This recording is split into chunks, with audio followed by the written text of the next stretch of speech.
Understood. Host. Super strong recovery glue की 10 शीशियों की कीमत होगी कुल 500 अंक। सुपर स्ट्रॉन्ग रिकवरी ग्लू की 10 शीशियों की कीमत होगी कुल 500 अंक। कियाओ शीशी को कीमत देखकर थोड़ी तकलीफ हुई, लेकिन उसे इसका कोई अफसोस नहीं था। उसने सुपर स्ट्रॉन्ग रिकवरी ग्लू की एक शीशी निकाली और उसे गू को दे दी। आदमी फुसफुसाते हुए बोला, ये दवा मुझे राक्षस देवता से मिली है। ये काम करता है, गंभीर घावों पर बहुत अच्छा असर दिखाता है। लो, एक ले लो। इसे आपात स्थिति के लिए रखें। गुमान ने अपने हाथ में रखी दवा को देखा, फिर कियाओ शीशी को देखा, उसकी आंखें कृतज्ञता से परिपूर्ण। जिक्सी, धन्यवाद। कियाओ शीशी ने अपना सिर हिलाया और उसे चुप रहने का इशारा किया। फिर उसने दिया कियाओ ली और कियाओ आंग दोनों को एक एक शीशी और 2 क्रिस्टल पत्थर दिए गए। इन्हें ले लो।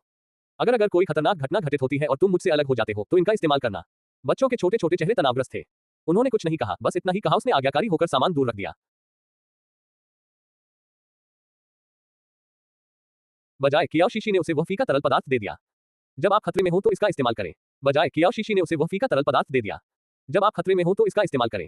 कियाओ के होंठ घबराहट से कांप रहे थे, लेकिन वह रोई नहीं। ठीक है, उसने किसी तरह कहा।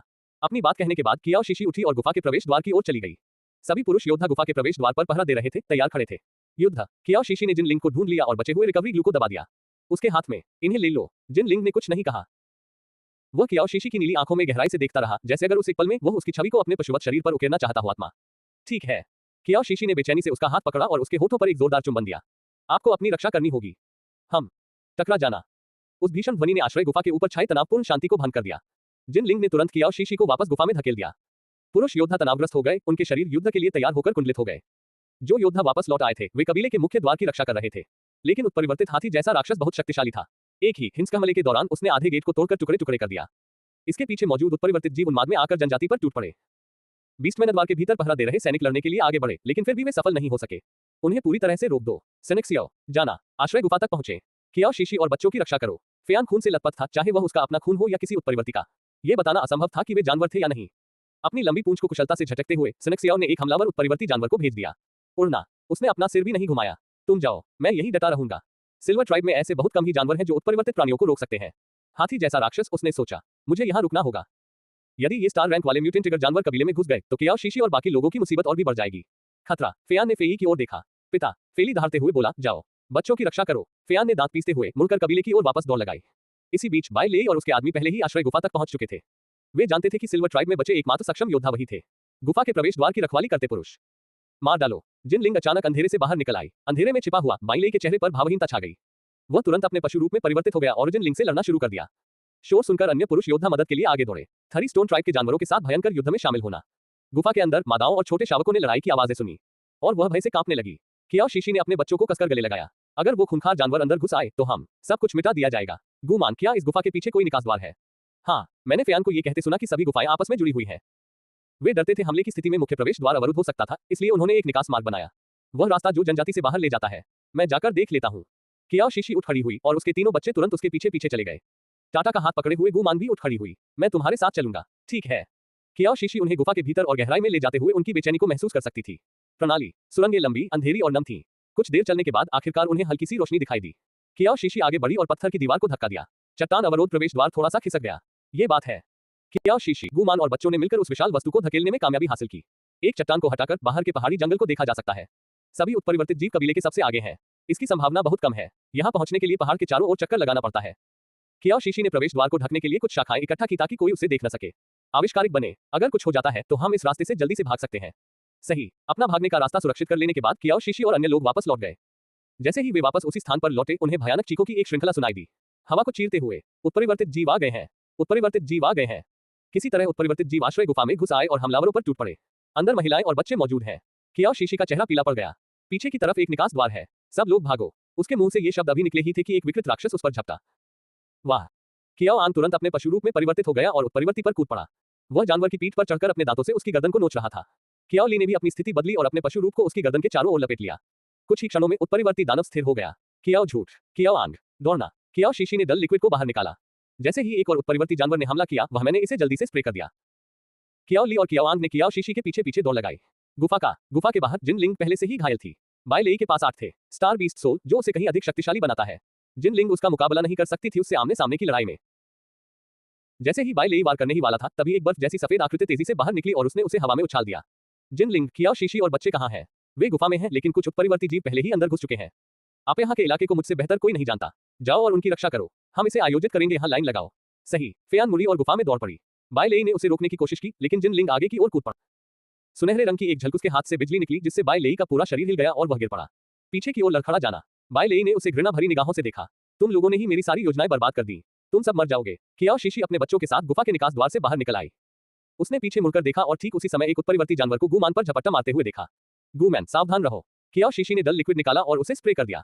उत्परिवर्ती जानवर का गति अचानक धीमी होकर रेंगने जैसी हो गई। गूमान डर से धड़कते दिल के साथ किसी तरह खड़ी हो गई।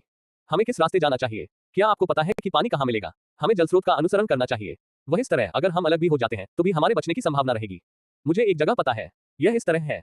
गूमान कियाओ शीशी और उसके बच्चों को पहाड़ से नीचे ले गया, लेकिन और भी बहुत कुछ हुआ। पीछे से और भी उत्परिवर्ती जीव करीब आ रहे थे। कियाओ शीशी के पास डल लिक्विड को गूमान के हाथ में थमा देने के अलावा कोई चारा नहीं था। और संक्षेप में समझाएं कि इसका उपयोग कैसे करें। गूमान ने कियाओ शीशी को देखा, फिर दांत पीसकर मुड़ी और दौड़ पड़ी। अलग दिशा। गूमान, जिक्सी, हमें अलग होना पड़ेगा। नहीं तो हम और भी ज्यादा ऐसे लोगों को आकर्षित करेंगे। कियाओ शीशी की आंखें पल भर में लाल हो गईं। वह ऐसा इसलिए कर रही है ताकि वो मुझे घसीट न ले नीचे, लेकिन उसके पास शोक करने का समय नहीं था। उत्परिवर्तित जीव उसके ठीक पीछे थे। दौड़ना। उसके पीछे एक विकृत राक्षस ने अपना विशाल रक्तरंजित मुंह खोल दिया। ठीक वैसे ही जैसे इसका जबड़े उस पर जकड़ने ही वाले थे, कियाओ शीशी ने अपने बच्चों को कसकर पकड़ लिया और उफनती धारा में कूद गया। इसके बजाय उन्होंने उनका पीछा किया। नदी के किनारे पानी में कियाओ शीशी ने अपने तीनों शावकों को कसकर पकड़ रखा था। उसे डर था कि वे बह जाएंगे। उग्र धारा उसे बहा ले गई। मां को कसकर पकड़ो।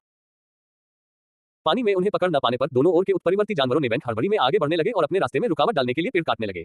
पथ। एक के बाद एक विशाल पेड़ गिरते चले गए, जिससे पल भर में ही 100 करोड़ से अधिक का क्षेत्र अवरुद्ध हो गया। पहले से ही संकरी नदी का आधा हिस्सा। कुछ उत्परिवर्ती जीव पहले ही गिरे हुए पेड़ों के तनों पर कूद चुके थे और वहीं पड़े हुए थे। कियाओ शीशी और उसके बच्चों के गुजरते ही उन्हें अगवा करने के लिए इंतजार करना। उसके 3 शावकों में से कियाओ ली सबसे अच्छी तैराक थी। वह रुक सकता था लंबे समय तक जलमग्न रहना। कियाओ ली, मेरी बात सुनो। मैंने तुम्हें जो क्रिस्टल स्टोन दिए थे, उन्हें ले लो। मुझे चाहिए आपको पानी में गोता लगाना होगा और किनारे की ओर तैरना होगा। लेकिन तुम जो भी करो, बाहर निकलने की जल्दी मत करो। क्या तुम समझ रहे हो? उसकी बातें सुनकर कियाओ ली का छोटा तनावग्रस्त चेहरा पल भर में पीला पड़ गया। नहीं, मैं तुम्हें छोड़कर नहीं जाना चाहता। कियाओ शीशी ने उसे कसकर पकड़ लिया। उसका दिल उथल-पुथल से भरा था, लेकिन हालात ने उसे मजबूर कर दिया था। एक का चयन करें। म्यूटेंट जानवर मेरा पीछा करते रहेंगे, इसलिए उन्हें काफी मुश्किल होगी। आपको देख लिया। अपने आप को अच्छी तरह से छुपा ले और बहुत जल्दी बाहर न निकले। अब जाओ। खुद को संभालते हुए कियाओ शीशी ने कियाओ ली को खुद से दूर खींचा, फिर एक उसने अपने आयामी स्थान से मुट्ठी भर क्रिस्टल पत्थर लिए और उन्हें भर दिया उसके हाथ। जब कियाओ ली नहीं हिली तो कियाओ शीशी घबरा गई। कियाओ ली, जैसा मैं कहूं वैसा करो। कियाओ ली ने अपनी मुट्ठियां भींच ली। उसकी आंखों के किनारे अचानक लाल हो गए। अंतर्गत कियाओ शीशी की निगाहें पानी की सतह के नीचे चली गईं। पानी उसकी गंध को छुपा देगा और उत्परिवर्ती जानवर उसका पीछा करते हुए आगे बढ़ेंगे। बैंक को नीचे छिपे हुए छोटे सांप का कभी पता नहीं चलेगा। जैसे जैसे गिरे हुए लट्ठों का अवरोध करीब आता गया, कियाओ शीशी ने गहरी सांस ली और वह भी पानी के अंदर गोता लगाने लगा, इस उम्मीद में कि वह उसके नीचे से तैरकर निकल जाएगा। जब उत्परिवर्ती जीवों को पता चला कि कियाओ शीशी और अन्य लोग गायब हो गए हैं, वे क्रोध से दहाड़ते हुए बेतहाशा आगे बढ़ते हुए और भी विशाल पेड़ों को गिराते चले गए। नदी के निचले हिस्से में एक पेड़ नदी की ओर तेजी से गिरा और कियाओ शीशी को ठीक उसी समय जा लगा जब वह सांस लेने के लिए सतह पर आया। असहनीय दर्द सहते हुए कियाओ शीशी हौंकते हुए बोली, कियाओ आंग, कियाओ कियाओ, हिम्मत रखो। माँ के लिए, माँ। जैसे ही वे नदी के मुहाने के पास पहुंचे, उत्परिवर्ती जीवों ने अंततः अपनी शक्ति खो दी। धैर्य बनाए रखा और पीछा करने के लिए पानी में कूद गया। कियाओ शीशी ने पीछा कर रहे जानवरों पर एक नजर डाली और अपनी गति तेज कर दी, लेकिन वह अपने ठीक सामने मौजूद झरने को देख नहीं पाए। उनकी गंध का पीछा कर रही फेयान आखिरकार उन तक पहुंच गई। कियाओ को देखकर जब शीशी और उसके शावक किनारे से नीचे गिरने ही वाले थे, तभी उसने एक दहाड़ मारी। कियाओ शीशी, सावधान रहो। कियाओ शीशी ने मुड़कर देखा और अगले ही पल वह और उसके शावक किनारे से लुढ़कते हुए नीचे की ओर तेजी से गिरने लगा। धत्तेरे की, याओ, मुझे यहां से बाहर निकालो। पानी के तेज बहाव के कारण कियाओ शीशी बेहोश हो गई, पूरी तरह। कियाओ जिक्सी, कियाओ शीशी, उठो। कियाओ जिक्सी। कियाओ शीशी के पूरे शरीर में ऐसा दर्द हो रहा था मानो उसकी हर हड्डी चकनाचूर हो गई हो। वह उसने आंखें खोलने की कोशिश की, लेकिन उसकी पलकें असहनीय रूप से भारी लग रही थी, चाहे वह कितनी भी कोशिश कर ले। उसने लाख कोशिश की, लेकिन वे टस से मस नहीं हुए। फेयान ने बेहोश शावकों को गुफा के एक तरफ ले जाकर रख दिया। एक बार वह जब उसे यकीन हो गया कि वे ज्यादातर अनहाम हैं, तो वह मुड़ा और कियाओ की ओर चल पड़ा। शीशी। उसकी बर्फ जैसी सफेद चमड़े की कमीज खून से लाल हो गई थी। वो आंखें जो जब भी वे उसे देखते थे, वह हमेशा प्रकाश से जगमगाता हुआ प्रतीत होता था, अब कसकर बंद हो गया है। कियाओ जिक्सी, कियाओ जिक्सी। फेयान ने कई बार उसका नाम पुकारा, लेकिन कियाओ शीशी ने कोई प्रतिक्रिया नहीं दिखाई। जागना। उसने उसकी चमड़े की कल देखा, कोई घाव जरूर रहा होगा। बाद एक एक पल की झिझक के बाद फेयान ने सावधानीपूर्वक अपनी कमीज खोली और धीरे से उसे खींच लिया। बंद। उसकी चमकदार त्वचा पर क्रिस्टल जैसी पानी की बूंदें लुढ़क रही थी। उसे अवश्य ही गलती से उसके घाव को छू लिया, क्योंकि कियाओ शीशी ने एक चीख निकाली। दर्द से दबी हुई कराह। चौंक कर फेयान तुरंत जम गई। उन्होंने कहा, मैं यथासंभव विनम्र रहने की कोशिश कर रहा था। उसने मन ही मन कुछ बुदबुदाया। छोटी बच्चियां बहुत नाजुक होती हैं। फेयान ने भौहें चढ़ा ली और खुद से कुछ बुदबुदाया, लेकिन उसकी हरकतें और भी सामान्य हो गईं। अधिक सौम्य। चोगा उतारने के बाद फेयान ने कियाओ शीशी की पीठ पर एक लंबा घाव देखा, जो फैला हुआ था। उसके कंधे के निचले हिस्से से लेकर उसकी कमर तक। इसका कारण अवश्य ही रहा होगा, एक नुकीली शाखा से। फेयान की भौहें तन गईं। कितनी नाजुक त्वचा है। इतना बड़ा घाव अवश्य ही बेहद दर्दनाक। उसे अचानक एहसास हुआ कि उसके पहले के कार्य बहुत ही कठोर थे। घाव से अभी भी खून बह रहा था, लेकिन वह दवा लेने के लिए बाहर नहीं जा सकता था। जड़ी बूटियां, उन्हें यहाँ अकेले छोड़ना उसे सुरक्षित नहीं लगा। भौहें चढ़ाते हुए फेयान ने एक पल के लिए झिझकने के बाद कियाओ का इलाज करने का फैसला किया। शीशी ने खुद को घायल कर लिया। वह धीरे धीरे घाव के करीब झुक गया। उसे इस बात का ख्याल आया कि वह क्या करने वाला था। ऐसा करने से उसका पूरा शरीर अनियंत्रित रूप से कांपने लगा, लेकिन उन्होंने जल्दी ही खुद को संभाल लिया। मैं ये सब उसे ठीक करने के लिए कर रहा हूँ, उसने खुद से कहा। इसके अलावा और कोई विकल्प बिल्कुल नहीं है। इरादों, दृढ़ निश्चय के साथ फेयान ने अपनी जीभ बाहर निकाली और चाटने लगा। घाव धीरे धीरे भरता जाता है। जैसे ही उसकी जीभ की नोक उसकी त्वचा को छुई, ठंडी लेकिन कोमल सनसनी ने उसके दिल को युद्ध के ढोल की तरह धड़का दिया। उसके घाव पर इतना दर्द हो रहा था कि कियाओ शीशी ने धीरे से आह भरी। वह सिसक रही थी, उसका शरीर अनजाने में कांप रहा था। उसकी प्रतिक्रिया को भांपते हुए फेयान के दिल की धड़कन और भी तेज हो गई और उसकी उंगलियों के सिरे कान लाल हो गए। फेयान ने गहरी सांस ली और उस छोटी बच्ची के घाव को साफ करना जारी रखा, थोड़ा थोड़ा करके। जैसे ही उसके गर्म होंठ धीरे से उसके कंधे पर लगे, फेयान का गला होंफने लगा और उसकी सांसें अनियमित हो गईं। उसने अपनी आंखें कसकर बंद कर ली। मैं एक घाव का इलाज कर रहा हूँ। घाव, बस एक का इलाज करना। घाव। उसके होंठ घाव पर नीचे की ओर बढ़ते हुए जमे हुए खून को चूसते गए।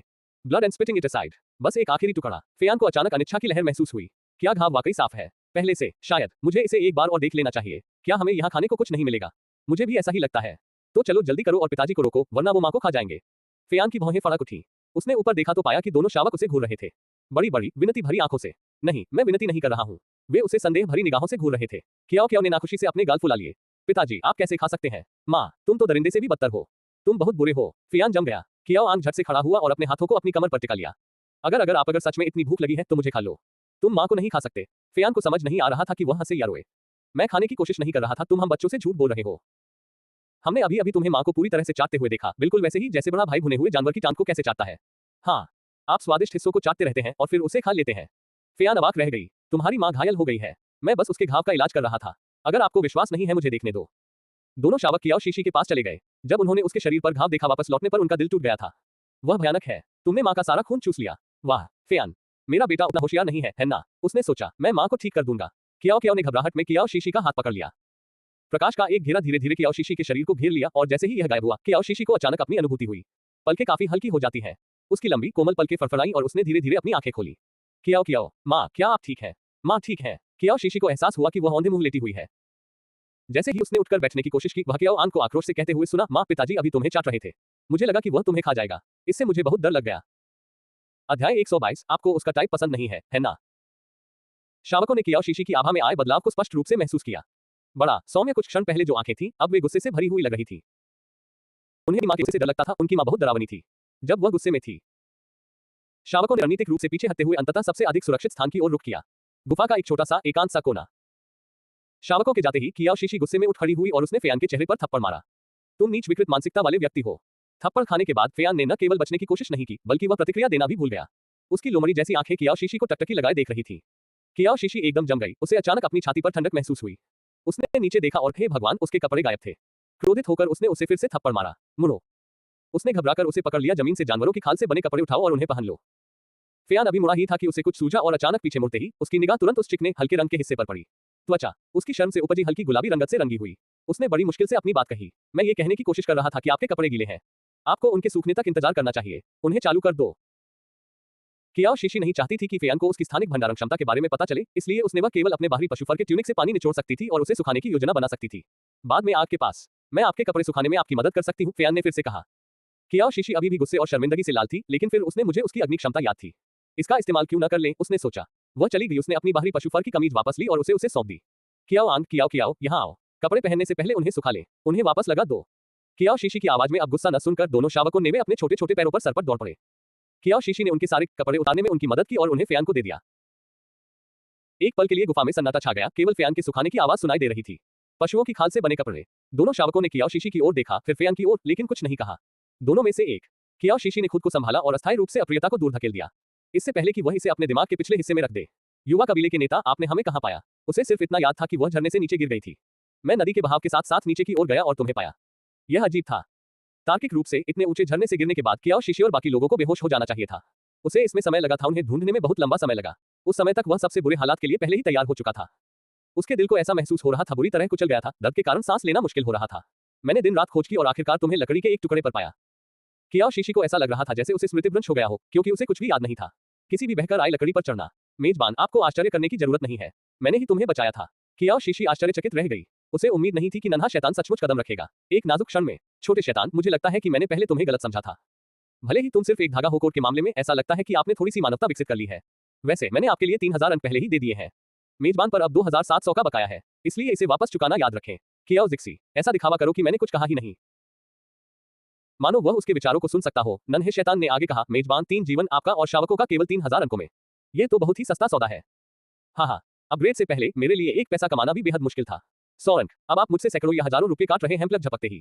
तुम मुझसे किराए के खच्चर से भी ज्यादा काम करवाते हो। अरे अरे अरे मेजबान, गुस्सा मत हो। तुम और तुम्हारा गुस्सैल स्वभाव हमेशा उड़ते रहते हो। आपा खो बैठा। 2500 कैसा रहेगा? बस 2500 रुपए वापस कर दीजिए, मैं कहीं नहीं जा सकता निचला। कियाओ शीशी ने गहरी सांस ली, जो उसकी सहमति जताने का तरीका था। उसे अपने 3000 पॉइंट्स के बदले में कुछ भी गलत नहीं लगा।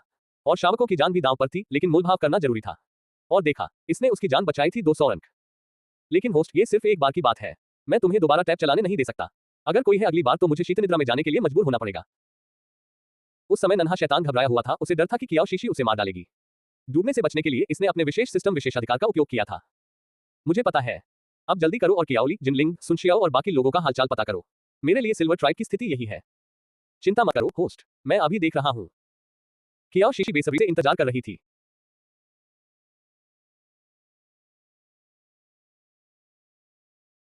का कोई अंदाजा नहीं था कि सुनशियाओ और बाकी लोग कैसे हैं, या कियाओ झूठ। कियाओली होशियार है, उसे छिपना आता है। होस्ट, जिनलिंग के स्थान के आधार पर वह अभी भी जनजाति में है। मुझे नहीं मिल रहा है संशियाओ और कियाओली के लिए सटीक स्थान का पता नहीं है, लेकिन मैं पुष्टि कर सकता हूं कि वे सभी अभी भी जिंदा। वे सभी अभी भी जीवित हैं। उन 5 शब्दों को सुनकर कियाओ शीशी ने राहत की सांस ली। कियाओ जिक्सी, कियाओ जिक्सी। कियाओ शीशी अचानक वास्तविकता में लौट आए। फेयान ने पहले ही सभी जानवरों को सुखा दिया था। खाल के कपड़े, हम इन्हें पहन लो। कियाओ शीशी ने कपड़े ले लिए। धन्यवाद। फेयान ने थोड़ी हैरानी से उसकी तरफ देखा। कियाओ शीशी की भौहें फड़क उठी। उन लोमड़ी जैसी आंखों को देखकर तो कुत्ता भी हैरान रह जाए। प्रिया, जब भी मेरी नजरें उससे मिलती हैं, मुझे एक अजीब सी अनुभूति होती है। फेयान बहुत हैरान थी। कुछ क्षण पहले वह बहुत गुस्से में थी, फिर भी अब वह उसे धन्यवाद दे रही थी। फेयान को कियाओ जिक्सी भी अजीब लगा। वह बाकी सबसे अलग थी। वह जितनी भी महिलाओं से मिला था, उनमें से सबसे अच्छी महिला।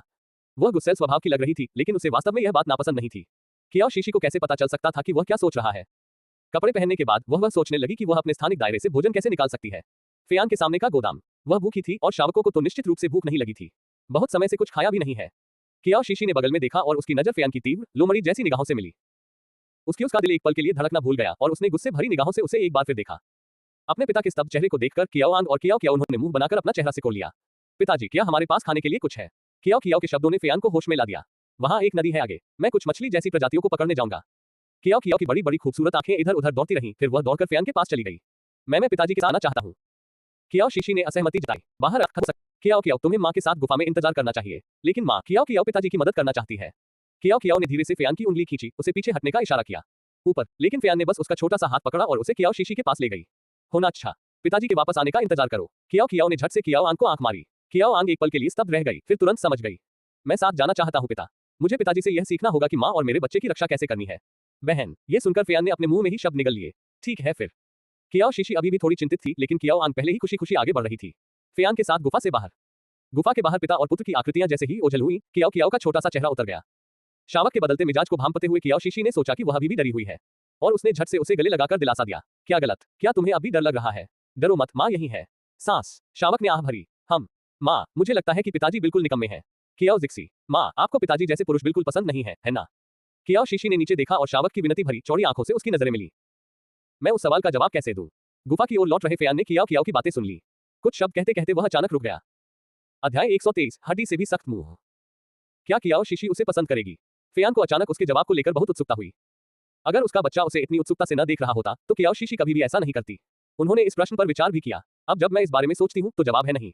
उसे वह घमंडी लोमड़ी पसंद नहीं थी। बेशक ऐसा भी नहीं था कि वह उसे नापसंद करती थी। वह उसे सिर्फ अपना मानती थी, शावक का पिता, और कुछ नहीं। तुम्हारा पिता एक महान पशु मानव है। उसने अपनी आंखें बंद कर ली और एक स्पष्ट सकारात्मक उत्तर। आखिरकार ये तो सिर्फ एक बच्चे को शांत करने के लिए ही था। कियाओ कियाओ का दिल एक पल के लिए धड़कना भूल गया। ये तो बुरा हुआ। माँ का व्यवहार ऐसा नहीं था पिता जिनलिंग। उसे जरा भी अंदाजा नहीं था कि गुफा के बाहर बैठी लोमड़ी खुशी से झूम रही थी। जैसे ही लोमड़ी को एहसास हुआ कि उसकी प्रतिक्रिया कुछ ज्यादा ही थी, उसने झट से अपनी मुस्कान मिटा दी। उसके चेहरे से तब क्या माँ चाहेगी कि पिता उसका साथी बने? क्या आप? तारांकन फुफकार। तारांकन, मेरा बच्चा मुझसे इतना पेचीदा सवाल क्यों पूछ रहा है? कियाओ शीशी ने अचानक अपना सिर पकड़ लिया और पत्थर की दीवार से टिक गई। कियाओ कियाओ, माँ को सिर दर्द हो रहा है। जल्दी करो, इस पर फूंक मारो। कियाओ शीशी की तबीयत खराब होने की खबर सुनकर कियाओ कियाओ अपना सवाल पूरी तरह से भूल गई। वह उसने झट से कियाओ शीशी का हाथ पकड़ लिया और उसकी विशेष उपचार क्षमता का उपयोग करना चाहा। उसकी कियाओ शीशी ने उसे रोक दिया। माँ बहुत थकी हुई है। आपकी योग्यता की कोई आवश्यकता नहीं है, बस इस पर फूंक मारने से कोई दिक्कत नहीं होगी। फेयान की हल्की भूरी आंखों में निराशा की एक झलक दिखाई दी। कियाओ शीशी मुझे पसंद नहीं करती। वह पूरी तरह मूर्ख नहीं था, वह ये बात समझ सकता था। उसके शब्दों में टालमटोल थी। शायद वह इसे खुलकर कहने में हिचकिचा रही है, क्योंकि उसे कियाओ कियाओ की भावनाओं को ठेस पहुंचाने का डर है। पिताजी, आप अंदर क्यों नहीं जा रहे हैं? फेयान ने भौहें चढ़ाई और नदी की ओर चलने लगी। मैं नहीं हूँ। चल दर, वहां कुछ मछली जैसी प्रजातियों को पकड़ो। कियाओ आंग ने अपनी छोटी सी नाक से कुड़ी फियान की पीठ पर चढ़ गया और उसने अपनी बाहों को उसकी गर्दन के चारों ओर लपेट लिया। क्या तुमने नहीं कहा था कि तुम माँ से पूछोगे कि वह किस तरह की मछली जैसी प्राणी है? खाना चाहते थे, आपने पूछा क्यों नहीं? फेयान ने नाक से कुड़ी। क्या पूछें? इतनी देर हो चुकी है। वह भाग्यशाली है कि उसके पास है खाने के लिए कुछ भी। उसकी इतनी नखरे करने की हिम्मत कैसे हुई? मुझे कोई खास पसंद नापसंद नहीं है। खाने के लिए कुछ भी चलेगा। फेयान बीच रास्ते में ही रुक गया, उसकी गर्दन अकड़ी हुई थी और उसने पीछे की ओर कियाओ शीशी को देखने के लिए मुड़ा। उसे, तुम कियाओ कियाओ के साथ गुफा में क्यों नहीं हो? तुम यहाँ क्या कर रहे हो? मैं जमीन पर फैलाने के लिए कुछ पत्ते तोड़ने बाहर आया था। ये और अधिक होगा, आज रात इस पर सोने में आराम मिलेगा। फेयान ने उसकी ओर पीठ फेर ली और उसकी आवाज कठोर हो गई। अगर आपको कुछ चाहिए तो बस मुझे बताओ। आपको इसे स्वयं करने की कोई आवश्यकता नहीं है। जल्दी करो और ले लो कियाओ कियाओ वापस अंदर। दोनों शावकों ने इतना गुस्से से मुंह बनाया हुआ था कि उनके बीच एक मक्खी भी कुचली जा सकती थी। वहें बेवकूफ पिता को जाहिर तौर पर चिंता है कि मां खतरे में पड़ जाएगी, लेकिन वह बस इसे स्वीकार करने के लिए बहुत जिद्दी। कियाओ शीशी को याद आया कि फेयान ने कम से कम उन्हें उस खतरे से तो बाहर निकाल लिया था। पानी की वजह से उसने उसके रवैये को बर्दाश्त करने का फैसला किया। यह एक छोटी सी बात है। इसे स्वयं मेरे द्वारा किया जा सकता है। आपको परेशान करने की कोई जरूरत नहीं है। जैसे ही वह बोल रही थी, कियाओ शीशी अपने पशु रूप में परिवर्तित हो गई और पास ही में छलांग लगा दी। उसने पेड़ पर चढ़कर अपने नुकीले पंजों से बड़ी बड़ी पत्तियां काट डाली। तुम्हें जल्दी करनी चाहिए और जब तक उजाला है कुछ मछलियां पकड़ लेनी चाहिए। फेयान के होंठ कसकर बंद थे। बिना कुछ कहे वो मुड़ा और चला गया। कियाओ आंग। शावकों ने एक दूसरे की ओर देखा। शावकों ने बेबसी से आह भरी। इस बीच सिल्वर ट्राइब में जनजाति के नर पशु जीवन मरण के संघर्ष में लगे हुए थे।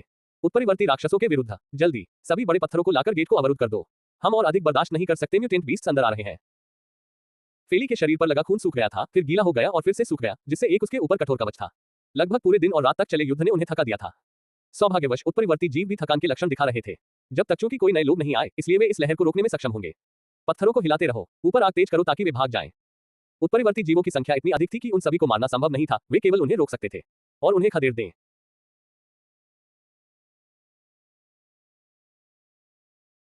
जब उसने देखा उत्परिवर्ती जीवों द्वारा तोड़े गए पेड़ों के बीच उसकी लाल सर्प जैसी आंखें और भी बड़ी हो गईं। ठंडा। वह कियाओ शीशी और कियाओली की गंध का पीछा कर रहा था, लेकिन नदी के किनारे आकर सुराग मिलना बंद हो गया। किसी को नहीं पता था कि उसकी छोटी मादा और शावक कहां चले गए थे। अचानक पानी से हलचल सुनाई दी। सुनशियाओ का विशाल रूप वह रुका और अपने सांप जैसे सिर को ऊपर उठाकर सतह की ओर देखने लगा। एक विकृत काला भालू अचानक पानी से बाहर निकल आया। जिस प्रकार सुनशियाओ हमले के लिए तैयार था, तभी उसने देखा कि जानवर का शरीर जोर से उस पर जा गिरा। पानी की सतह बिल्कुल निर्जीव। इसके तुरंत बाद एक छोटा गहरे लाल रंग का सांप भी पानी से बाहर निकल आया। उसके शरीर से ठंडी लाल चमक निकल रही थी और वह उससे थोड़ा बड़ा था। पहले कियाओ झूठ। सुनशियाओ तेजी से पानी में सरक गई और छोटे सांप के चारों ओर कुंडली मार ली। शव को उठाकर किनारे पर ले आए। कियाओ ली असहजता से छटपटाने लगी। सुनशियाओ उस शक्ति को महसूस कर सकती थी जो आने वाली थी। शावक के भीतर से विस्फोट हुआ, उसकी खाल उस बल को मुश्किल से ही संभाल पाए। Sun Xiao wrapped his enormous tail completely around Kiao Lai, using the power of his own beast soul to channel the energy in the cub's body, helping him absorb it better. कितना समय बीत गया यह अज्ञात है। अदृश्य ऊर्जा बाहर की ओर विकीर्ण हुई और पानी की सतह पर अचानक लहरें फैल गईं। सुन शियाओ ने धीरे धीरे अपनी पूंछ खोली और वापस अपने मानव रूप में आ गया। उसने कियाओ ली को, जो अपने शावक रूप में वापस आ चुका था, अपनी बाहों में पकड़ रखा था। उसने कियाओ ली की बाह के अंदरूनी हिस्से को देखा। अब वहां 2 तारे थे। कियाओ ली 2 सितारा पशु आत्मा के स्तर तक पहुंच चुकी थी। सनशियाओ के कंधे पर लिपटे कियाओ ली ने अपनी आंखें खोली। अनुभूति सुनशियाओ की उपस्थिति में उसने अपने पशु शैल वस्त्रों को कसकर पकड़ लिया। पिताजी जल्दी कीजिए और मां को बचाइए। वह, मेरा भाई और मेरी बहनें सभी पानी में बह गया। सुनशियाओ की बाहें उसके चारों ओर और कस गईं। वे किस दिशा में गए? नीचे की ओर। मां नदी के बहाव की दिशा में चली गई। सुनशियाओ ने कियाओ ली को अपने ऊपर बैठाया और वापस अपने पशु रूप में परिवर्तित हो गया। खोजबीन के लिए नदी के निचले हिस्से की ओर जाने की तैयारी कर रहे हैं। लेकिन जैसे ही वह हिला, उसका सर्प जैसा शरीर अकड़ गया और एक झटके में ढह गया। टकरा जाना। पिता पिता कियाओ ली भयभीत हो गया, लेकिन उसने तुरंत प्रतिक्रिया दी और अपनी पशु आत्मा की ऊर्जा का उपयोग किया सुनशियाओ के विशाल शरीर को पकड़ने के लिए। पिताजी क्या हुआ? पिता। कियाओ ली ने अपना छोटा सा हाथ सुनशियाओ की छाती पर रखा। जैसे ही उसने ऊर्जा को महसूस किया, उसकी विक्षिप्त आत्मा से उसके छोटे से चेहरे का रंग उड़ गया। वह अपने पिता के शरीर की ऊर्जा को खतरनाक गति से कम होते हुए महसूस कर सकता था। डर। कियाओ ली इतना घबरा गया था कि उसकी आंखें और भी गहरे लाल रंग की हो गईं। वह उसे याद था कि उसकी मां कहती थी कि उसका शरीर और उसके पिता का शरीर अलग अलग थे। अगर उन्हें कभी लगे कि उनकी ऊर्जा तेजी से कम हो रही है, तो उन्हें उसे फिर से भरना पड़ता था। क्रिस्टल पत्थर। पिताजी की ऊर्जा भी अब कम होती जा रही होगी। ये सोचते ही कियाओ ली ने तुरंत अपने हाथों से एक हरा क्रिस्टल पत्थर निकाला। थैली। अच्छा हुआ कि मैं उस हरे क्रिस्टल पत्थर का इस्तेमाल नहीं कर पाई जब मैं छोटी थी।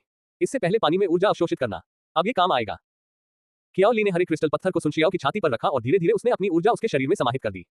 लेकिन उसे आश्चर्य हुआ कि सुनशियाओ की पशु आत्मा की ऊर्जा इतनी कम हो चुकी थी।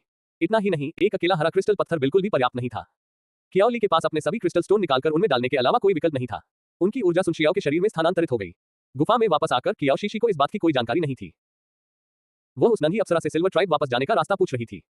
जैसे ही उसे स्पष्ट उत्तर मिला, फेयान और अन्य लोग अपने साथ कुछ लेकर लौट आए। कई मछली जैसे जीव। कियाओ आंग लकड़ियों के ढेर को गले लगाते हुए उसके पीछे पीछे चल रही थी। कियाओ शीशी अचानक होश में आई और मदद करने के लिए उठी, लेकिन उसकी पीठ हाथ पर थप्पड़ पड़ा जिससे वह लाल हो गया। कियाओ ने अपने छोटे हाथों से अपनी आंखें ढक ली, उसका नन्हा शरीर बेजान सा हो गया। धीरे से पत्तों के बिस्तर पर। अध्याय 124, तुम्हें देखे बिना मुझे चैन नहीं मिलता था। बस इसे पूरी तरह जलने दो, मैं थक गया हूं। एक मछलीनुमा जीव की पूंछ ने कियाओ शीशी के हाथ के पिछले हिस्से पर जोरदार थप्पड़ मारा, जिससे एक लाल निशान पड़ गया। उसकी गोरी त्वचा पर मछली की पूंछ के आकार का निशान था। बिना सोचे समझे फेयान ने उसका हाथ पकड़ लिया और घबराकर पूछा, मैंने नहीं किया। का मतलब, दर्द हो रहा है क्या? कियाओ शीशी को लगा कि फेयान जरूरत से ज्यादा प्रतिक्रिया दे रही है और उसने गुस्से में अपना हाथ पीछे खींच लिया। कोई बात नहीं, दर्द नहीं होता। मैं मछली का मांस तैयार करने में आपकी मदद करता हूँ। कोई जरूरत नहीं है, आप सभी बस इंतजार कीजिए, मैं इसे आपके खाने के लिए तैयार कर दूंगा। अपने विशाल हाथ के इशारे से फेयान ने मछली के मांस को अपने ऊपर उठा लिया। उसने उसे अपने कंधे पर उठाया और गुफा के बाहर ले गया। कियाओ शीशी ने थोड़ी चिंता के साथ भौहें सिकुड़ी। उसे वह फल याद आया जो उसने खाया था, इससे पहले टुकड़े टुकड़े कर दिया गया था। मुझे फेयान के खाना पकाने पर गंभीर संदेह है। कौशल। कियाओ शीशी ने शावकों को अपनी बाहों में खींच लिया ताकि उनकी चोटों की जांच कर सके। माँ, हमें चोट नहीं लगी है, हम बिल्कुल ठीक हैं। कियाओ शीशी की जांच से कियाओ आंग को गुदगुदी हुई और वह खिलखिलाते हुए छटपटाने लगा। उसके आलिंगन का सभी शावकों की जांच करने और उनके ठीक होने की पुष्टि करने के बाद कियाओ शीशी ने उन्हें आज्ञाकारी ढंग से पत्तों के ढेर पर बैठा दिया। मेरे भंडारण स्थान में तैयार मांस और जानवरों की खाल से बनी चटाइयां हैं, लेकिन बेशक मैं उन्हें बाहर नहीं निकाल सकता। कुछ ही देर में कियाओ शीशी को कुछ जलने की गंध आई और घना काला धुआं दिखाई दिया। गुफा में लोगों का आना शुरू हो गया। उसकी आंख फड़कने लगी। वह झटपट उठी और बाहर गई तो उसने वहां 2 मछलियां देखी। ऐसे जानवर जो लगभग जलकर कोयला बन चुके थे। यह आग बहुत तेज है, आपको इसे छोटा करना होगा, वरना मछली जैसे राक्षस आ जाएंगे। वे पूरी तरह जलकर राख हो जाएंगे और हम उन्हें खा नहीं पाएंगे। वह तेजी से आगे बढ़ी, जली हुई मछली जैसे जीवों को खींचकर अलग किया और फिर उन्हें छोटा कर दिया। मछली जैसे जीवों को वापस आग के ऊपर रखने से पहले आग को बुझा दें। आग को इसी स्तर पर बनाए रखें। अगर यह बहुत बड़ा है तो बाहरी हिस्सा जल जाएगा जबकि अंदर का हिस्सा जल जाएगा। अंदर अभी भी कच्चापन है। फेयान उसे घूरता रहा, उसकी हल्की भूरी आंखें पलकें नहीं झपका रही थी। उसकी आवाज धीरे धीरे मंद पड़ गई, उसके कानों में केवल उसके चेहरे की कोमल छवि ही प्रतिबिंबित हो रही थी। विद्यार्थी। कियाओ शीशी को लगा कि उसने इसे बहुत विस्तार से समझाया है, लेकिन जब उसने पलटकर देखा तो और उसने देखा कि फेयान अपने हाथ में पकड़े हुए मछली जैसे राक्षस को सीधे पानी में फेंकने ही वाला था। आग। उसने भौहें चढ़ाकर निराशा में आह भरी। अगर आप चाहते हैं कि कोई काम सही तरीके से हो तो आपको उसे खुद ही करना होगा। कियाओ शीशी ने एक बड़े साफ पत्ते पर 3 पकी हुई मछलियां रखी और वहीं छोड़ दी। फेयान के लिए विश्राम। फेयान को पहले ही भुनी हुई मछली की सुगंधित खुशबू आ चुकी थी और वह लगभग मुंह में पानी आ रहा है। जैसे ही कियाओ शीशी ने उसे मछली दी, वह तुरंत ही इसे बड़े बड़े निवालों में खाएं। कियाओ शीशी भुनी हुई मछली को वापस गुफा में ले गई। चलो पहले कुछ खा लेते हैं।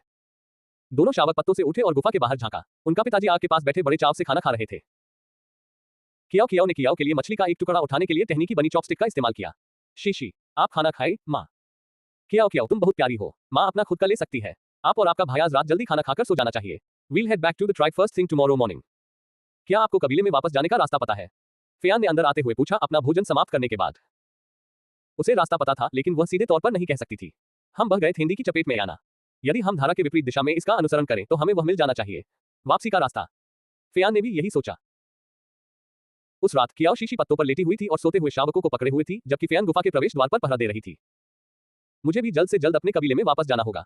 मुझे आश्चर्य है कि मेरा पिताजी और बाकी लोग यही कर रहे हैं। फेयान पत्थर की दीवार से टेक लगाकर बैठी थी। शाम के समय केवल एक ही आवाज सुनाई दे रही थी, कियाओ शीशी और शावकों की सांसें। उसने पीछे मुड़कर उसकी ओर देखा। फीकी चांदनी ने उसके चारों ओर एक हल्का सा प्रभामंडल बना दिया था। अचानक उसके मन में उसके घाव को चाटने की छवि कौंध गई और उसका दिल फिर से अनियंत्रित रूप से धड़कने लगा। मानो किसी प्रेतबाधित व्यक्ति की तरह वह कियाओ शीशी के पास चला गया। उसे शांत भाव से देखते हुए, सोते हुए चेहरे को देखकर वह अवचेतन रूप से उसके करीब जाना चाहता था, और उसने ऐसा किया। लेकिन जैसे ही वह कियाओ शीशी के होठों के कोने को चूमने ही वाला था, तभी 2 जुड़ी बड़ी चमकती आंखें उसे इतनी तीव्रता से घूर रही थी मानो उसका चेहरा उसकी नजरों से चिपका हुआ था। बेवकूफ पिता बुरी तरह शर्मा रहा है लेकिन फिर भी शांत रहने की कोशिश कर रहा है। तुम दोनों अभी तक सोए क्यों नहीं हो? कियाओ खिलखिलाकर हंस पड़ी। पिताजी, क्या आप माँ को चूमने की कोशिश कर रहे थे? आगे बढ़ो, हमने कुछ नहीं देखा। दोनों शावकों ने अपने छोटे हाथों से अपनी आंखें ढक ली, लेकिन वे खुद को रोक नहीं पाए। अपनी उंगलियों के बीच से झांकते हुए फेयान को ऐसा लग रहा था जैसे वह पागल हो रहा हो। ये तो मेरे प्रजनन का मौसम भी नहीं है, इसलिए मुझे हमेशा कियाओ शीशी के पास रहने की इतनी इच्छा क्यों होती है? सो जाओ। डिंग। सिस्टम मिशन, कृपया शावकों को जल्द से जल्द सिल्वर जनजाति में वापस ले जाएं। संभव। मिशन की कठिनाई 2 सितारे। कियाओ शीशी अभी सोकर उठी ही थी कि उसे अपने यहाँ से मिशन का संदेश मिला। प्रणाली 2 सितारा कठिनाई रेटिंग। इसका मतलब ये होना चाहिए कि हम वापस लौट सकेंगे। सिल्वर ट्राइब अपेक्षाकृत आसानी से आगे बढ़ी। जब कियाओ शीशी उठी तो शावक अभी भी हर तरफ फैले हुए सो रहे थे। दिशा। आध्यात्मिक झरने के पानी से जल्दी से स्नान करने के बाद वह गुफा से बाहर निकलते ही मुझे भुनी हुई मछली की खुशबू आई। वह थोड़ी हैरान थी। उसने मुड़कर देखा तो फेयान आग के पास बैठी हुई थी। मछली को ग्रिल करना तुमने सीख लिया। इस बार आप इसे बहुत अच्छे से ग्रिल कर रहे हैं। उसके शब्दों से फेयान स्तब्ध रह गई। उसने सोचा था कि कियाओ शीशी उसे देखेगी पहले की तरह ही तिरस्कार। ऐसा मत सोचो कि मैंने उसके चेहरे के हाव भाव नहीं देखे। कल तुम्हें लगता है यह अच्छा है? कियाओ जिक्सी ने सिर हिलाया। उसके पास उससे इस बारे में झूठ बोलने का कोई कारण नहीं था। लोमड़ी जैसे दिखने वाले उस आदमी के चेहरे से उदासी गायब हो गई और उसने सभी से पूछताछ करने का फैसला किया। बची हुई मछली का मांस हम खाना खाने के बाद निकलेंगे। फेयान ने सिर हिलाया। शावकों के जागने और खाना खाने के बाद फेयान अपने पशु रूप में परिवर्तित हो गया और उसने कियाओ शीशी की ओर देखा। बच्चों को ऊपर लाओ। कियाओ शीशी ने बिना झिझक के फेयान की पीठ पर चढ़ गई। आगे सीधे बढ़ो, मुझे वापस जाने का रास्ता पता है। क्या आपको यकीन है कि यही सही तरीका है? कियाओ ने अपने छोटे हाथ से उसके सफेद लोमड़ी के फर को जोर से खींचा। बिल्कुल अम्मा ने जिस तरह से इशारा किया है वह सही है। बड़ी लोमड़ी चुप हो गई। फेयान ने कहा कि झरने से हटाने के बाद उत्परिवर्ती बीस्ट ने उनका पीछा करना बंद कर दिया था, लेकिन इस बात की कोई गारंटी नहीं थी कि वे उनका पीछा करना बंद कर देंगे। वापसी के रास्ते में फिर से इसका सामना हुआ। उसके सिद्धांत के अनुसार झरना ऊपर की ओर था और वे वहां पहुंच चुके थे। गिरने के बाद पानी के बहाव के साथ बह गया। जमीन के रास्ते लौटने के लिए उन्हें ये करना होगा। पहाड़ी जंगल को पार करना होगा जिससे वापस आने में 3 दिन लगेंगे। जनजाति भले ही तेजी से आगे बढ़ रही हो। अपने कबीले में जल्द से जल्द वापस लौटने की चाह में फेयान ने तेज गति से यात्रा की। एक विराम के दौरान उसने देखा कि कियाओ शीशी और शावक पीले पड़ गए थे। जैसे जैसे वे अपनी यात्रा जारी रखते गए फेयान ने अपनी गति धीमी कर दी और अपनी गति को बनाए रखने की कोशिश करने लगा। कदमों को सुगम बनाना। रात होने के बाद फेयान उन्हें एक गुफा में ले गया जहां वे आराम कर सकते थे। चलो आज रात यहीं आराम करते हैं। आप सभी गुफा में ही रहें और इधर उधर न भटकें। मैं हूं में शिकार पर जा रहा हूं और